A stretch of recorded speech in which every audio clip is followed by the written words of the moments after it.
I designed Indirian. Indirians are heavily inspired by Enderman, my favorite mob from Minecraft.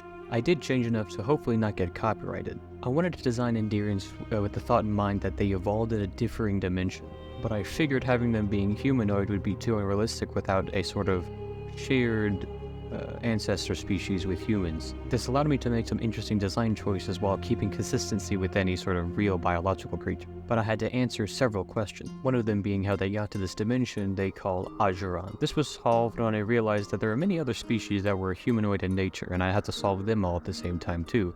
So I simply created a beginning of time event that scattered this ancient species across time and space, meaning a lot of different creatures could have evolved, but still have similar overall shapes. In the Indirians' case, they were simply flung into this alternate dimension, and as such could only feed off of the limited resources. For example, their only food source, the kori fruit, has genetic altering properties that sped up the evolution of the Indirians, as well as gave the Indirians their teleportation abilities, as the kori's way of spreading its seed is by teleporting when its skin breaks when hitting the ground from the tall trees. I reasoned that the lack of wind and many animals mean that the seeds couldn't be spread very effective, meaning their only way of transportation was teleportation.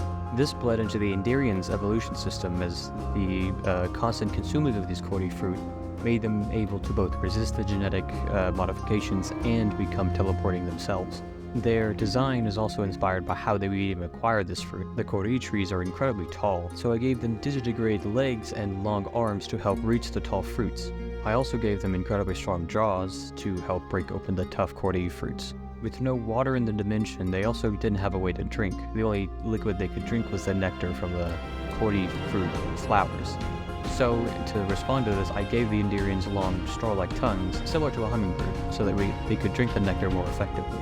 You also see later on that their hands have 2 thumbs, but only 3 fingers to help with their stronger grip, as well as an eye color chart, because the way they signal emotions to each other due to the lack of facial features is by changing their eye color depending on their mood.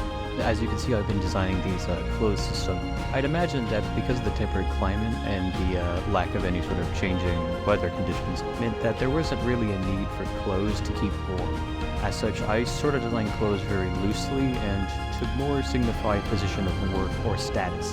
The only material they have for clothing would be weaves of kori tree strands that they could weave together to form sashes and such, as well as an obsidian-like dark crystal that certain mountains are made of, like deep rock of the floating islands, that they use for armor.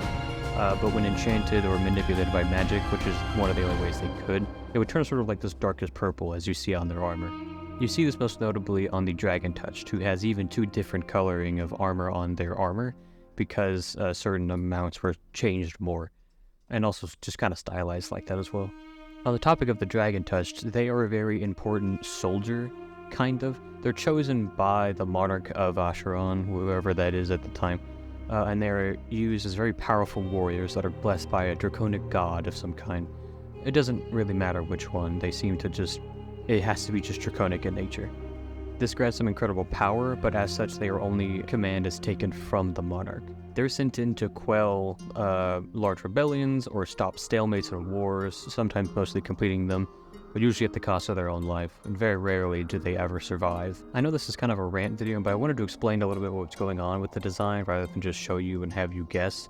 I'll also make a more comprehensive list of their history and biology on my world anvil, which I'll link in the description. Not much is added to it yet, I'm still working out the kinks, but expect more stuff to be added to that as well soon.